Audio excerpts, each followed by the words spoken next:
अस्सलाम वालेकुम dear students, आज का हमारा नेक्स्ट लेक्चर है क्वेश्चन नंबर 25 चैप्टर 1। इसके बकिया 3 शॉर्ट क्वेश्चन। जी बच्चों, explain the following with reason. इसमें हमारे पास क्वेश्चन नंबर 4 था, फोर्थ पार्ट था। 1 mole of sulphuric acid should react completely with 2 moles of NaOH. How does Avogadro's number help to explain it?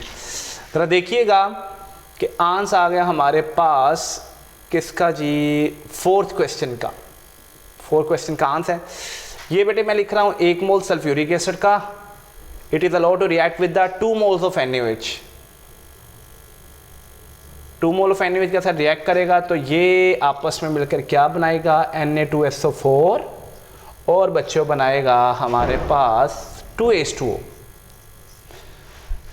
बच्चों ये reaction होना है solution form में, यानी ये भी हमारे पास क्या होगा, एक्वस मीडियम में। ये भी क्या होगा, एक्वस मीडियम में। ये भी क्या होगा, एक्वस मीडियम में। और ये क्या होगा, लिक्विड। अगर तो ये एक्वस मीडियम में है तो मैं फिर इनकी आयोनिक फॉर्म लिख सकता हूँ। जो सल्फ्यूरिक एसिड है बेटे, ये कुछ इस अंदाज में आयोनाइज हुआ होगा, 2H आयन एक्वस फॉर्म में, फिर बाद में बटे सल्फेट आयन एक्वस फॉर्म में होएगा, सोडियम आयन कुछ ऐसे होंगे एक्वस फॉर्म में, और साथ में OH नेगेटिव आयन जो है वो इस तरह होंगे एक्वस फॉर्म में। ठीक है बच्चों, अब इनके ट्रीटमेंट से क्या बन रहा है, नंबर 1 ये भी एक्वस फॉर्म में है तो ये भी अपने आयनिक शक्ल में आया होगा, और सल्फेट भी क्या होंगे, अपनी आयनिक शक्ल में आएंगे, जबकि पानी मुकम्मल इस तरह बना होगा। जी हमें ये बात पता चल रही है कि ये 2 मोल H आयन के हैं जो 1 मोल सल्फ्यूरिक एसिड से प्रोड्यूस हुए हैं। ये बच्चों 2 मोल OH आयन के हैं जो कि 2 मोल NaOH से प्रोड्यूस हुए हैं। ये 2 मोल वाटर है, ये क्या 2 मोल वाटर है। ठीक है, अच्छा 2 मोल H आयन में अगर H आयन की तादाद देखेंगे तो ये बनेगी ट्वाइस एवोगाड्रो नंबर। 1 मोल में एवोगाड्रोस नंबर होती है तो 2 मोल में twice Avogadro's number. Same case क्या है, ये OH नेगेटिव आयन भी क्या होंगे, 2.602 × 10⁻23 ट्वाइस एवोगाड्रोस नंबर। ये 2 मोल वाटर है जो कि एक मोलेकुलर सब्सटेंस है, तो इसमें आयंस तो नहीं होंगे, इसमें क्या होंगे फिर molecule, twice Avogadro's number molecules. अच्छा, क्वेश्चन में पहले कह रहा है कि 1 मोल सल्फ्यूरिक एसिड को मुकम्मल तौर पर 2 मोल NaOH के साथ रिएक्ट करना चाहिए। फिर कह रहा है एवोगाड्रोस नंबर इसको किस तरह एक्सप्लेन करता है। हमें पता चल रहा है कि ट्वाइस एवोगाड्रोस नंबर प्रोड्यूस हुए हैं by 1 mole of sulphuric acid, और ये वाले twice Avogadro number OHN produce है बाय 2 मोल ऑफ NaOH, और ये मिलकर क्या बना रहे हैं, twice Avogadro's number water molecules. Clear? So here we can say that, तो this equation show that twice Avogadro's number of H ion from 1 mole of sulfuric acid react completely with twice Avogadro number OH ion from 2 mole of NaOH to produce twice Avogadro's number of water molecule. The above equation shows that twice Avogadro's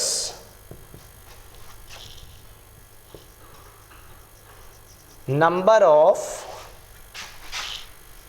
hydrogen ion from 1 mole of sulfuric acid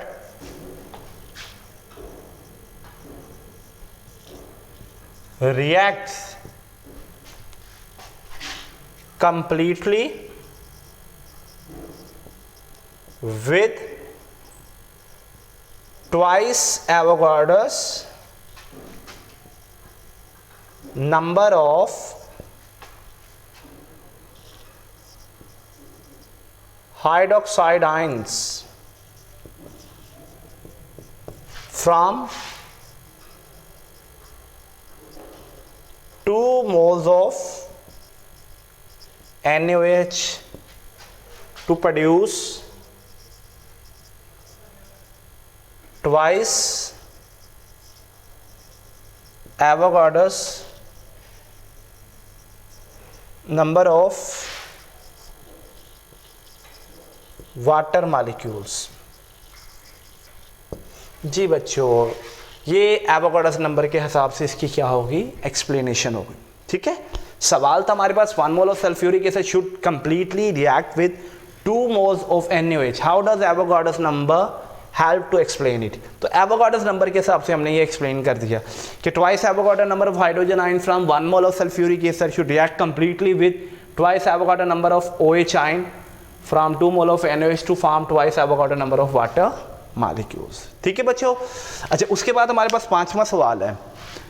5वां सवाल, इसका screenshot ले लें बच्चे, 5वें सवाल से पहले जी ले लिया, ठीक है। अब मैं इसे रिमूव कर रहा हूँ, तो फिर अभी हम करते हैं 5वां सवाल। 5वां सवाल स्ट्रक्चर लिख के थोड़ा सा वर्बली मैं बोलूँगा, वो बेटे आप खुद लिख लीजिएगा। देखिएगा, सवाल है हमारे पास कि वाटर का अगर 1 मोल है तो it has 2 mole of bond, 3 moles of atom and 10 moles of electrons and 28 moles of total fundamental particles. Fundamental particles कौन से होते हैं? इलेक्ट्रॉन, प्रोटॉन और न्यूट्रॉन। लुक एट हियर, ये आंसर नंबर आ गया क्वेश्चन नंबर 5 का। तो स्ट्रक्चर ऑफ वाटर जो है, स्ट्रक्चर ऑफ वाटर रेगुलर हम क्या कह देते हैं, this is the structure of water, ऐसा ही है। जरा देखिएगा, पानी का फॉर्मूला अगर चेक करें, स्ट्रक्चर चेक करें, तो it is clear from this structure, इसी तरह बेटे आपने लिखना है, it is clear from this structure that 1 molecule of water have 2 bonds. It is clear from the structure that 1 molecule of water have 2 bonds. So definitely 1 mole of water will have 2 moles of bond. Clear? 1 molecule of water have a 2 bond. So definitely 1 mole of water will have a 2 moles of bond. ये इतने part का क्या हो गया, जवाब हो गया। अब आ गया 3 moles of atom. Look at here. अगला पार्ट क्या हो जाएगा? It is clear from the formula that 1 molecule of water have 3 atoms, जिसमें से 2 हाइड्रोजन के एटम है और 1 ऑक्सीजन। या ऐसे लिखेंगे, it is clear from the formula of water that 1 molecule of water have 3 atoms, so definitely 1 mole of water will have 3 moles of atom। ले जी, ये एटम वाला केस भी क्या हो गया, खत्म हो गया। उसके बाद आ जाए 1 mole of water have 10 moles of electron। अगर देखिएगा, ये H, ये H और ये O, मुझे बताइएगा हाइड्रोजन का एटॉमिक नंबर कितना होता है? 1। तो प्रोटॉन की तादाद 1, तो जितने प्रोटॉन होते हैं उतने ही क्या होते हैं, इलेक्ट्रॉन। तो हाइड्रोजन के एक एटम में 1 इलेक्ट्रॉन होगा, हाइड्रोजन के एक एटम में 1 इलेक्ट्रॉन होगा। ऑक्सीजन का एटॉमिक नंबर कितना होता है बच्चों? 8। तो प्रोटॉन की तादाद 8, तो जितने प्रोटॉन उतने ही इलेक्ट्रॉन। तो ऑक्सीजन में इलेक्ट्रॉन कितने होंगे? 8। देखिए, ये मिलाकर बन गया पूरा वाटर, ये 10 इलेक्ट्रॉन। तो यहाँ पर क्या लिखेंगे? It is clear from the above calculation that 1 molecule of water have 10 electron. So definitely 1 mole of water will have 10 mole of electron. ठीक है बच्चों। उसके बाद आ गया 1 mole of water है 28 moles of total fundamental particles। आपको बताया था कि fundamental particles कौन से हैं, वो बेसिकली 3 हैं, एक इलेक्ट्रॉन, प्रोटॉन और न्यूट्रॉन। इनको मिलाकर बोलते हैं कि ये सारे क्या फंडामेंटल पार्टिकल्स। उसके लिए दोबारा से आप लिखिएगा H और O। आपको बताया था इसका एटॉमिक नंबर 1 है, तो इसमें प्रोटॉन भी 1 होएगा और इलेक्ट्रॉन भी 1 होएगा, और मास नंबर भी 1 है। तो न्यूट्रॉन मास नंबर में से एटॉमिक नंबर माइनस कर एटॉमिक नंबर भी 1, मास नंबर भी 1, मास नंबर में से एटॉमिक नंबर निकालने 1 में से, तो न्यूट्रॉन इसमें कितने होंगे? 0। इसमें 1 प्रोटॉन, हाइड्रोजन, 1 इलेक्ट्रॉन और न्यूट्रॉन कितने होंगे? 0। ऑक्सीजन है, इसका एटॉमिक नंबर क्या होता है? 8। तो 8 प्रोटॉन होंगे, इलेक्ट्रॉन भी 8 होंगे, जितने प्रोटॉन उतने इलेक्ट्रॉन न्यूट्रल एटम में। ठीक है। और न्यूट्रॉन कैसे निकलेगी? इसका मास नंबर कितना होता है? 16। इसका मास नंबर कितना होता है? 16। तो मास नंबर में से एटॉमिक नंबर 16 में से 8 निकालें तो 8 न्यूट्रॉन। तो बेटे ये मिलाकर क्या बन जाता है? वाटर। और ये 8 और 10 प्रोटॉन होंगे, और इसमें 10 इलेक्ट्रॉन होंगे और 8 न्यूट्रॉन। ले जी, एक पानी के मॉलिक्यूल में 10 प्रोटॉन, 10 इलेक्ट्रॉन और 8 न्यूट्रॉन। टोटल फंडामेंटल पार्टिकल निकालने हैं, तो इलेक्ट्रॉन, प्रोटॉन, न्यूट्रॉन। सो यहां पर क्या लिखिएगा? Total number of fundamental particles in A water molecule. तो बेटे क्या करें, इन सबको क्या करते, जमा कर दें। 10 जमा 10 जमा 8, तो कितने हो गए? 28। इसके नीचे क्या लिखेंगे कि it is clear from the above calculation that 1 molecule of water have 28 total fundamental particle, so definitely 1 mole of water will have 28 moles of total fundamental particles. मेरे ख्याल में ये क्लियर हो गया, बट इसका भी स्क्रीनशॉट ले लें, फिर अगला सवाल करते हैं हम जी। ठीक है, मैं रिमूव कर रहा हूं।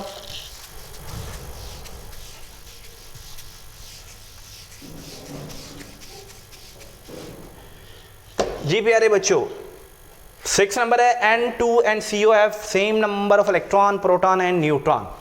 इसकी जस्टिफिकेशन करनी है हमने। सबसे पहले हम बात करते हैं N2 की। अच्छा जी, आंसर में लिखिएगा नाइट्रोजन। नाइट्रोजन का एटॉमिक नंबर कितना होता है? 7। और ये यहां लिख लें कि ये क्या है? मास नंबर। और ये बेटे क्या होएगा? Atomic number. इसमें सबसे पहले हम क्या निकाल लेते हैं? इलेक्ट्रॉन, प्रोटॉन और न्यूट्रॉन। अगर देखिएगा N और N,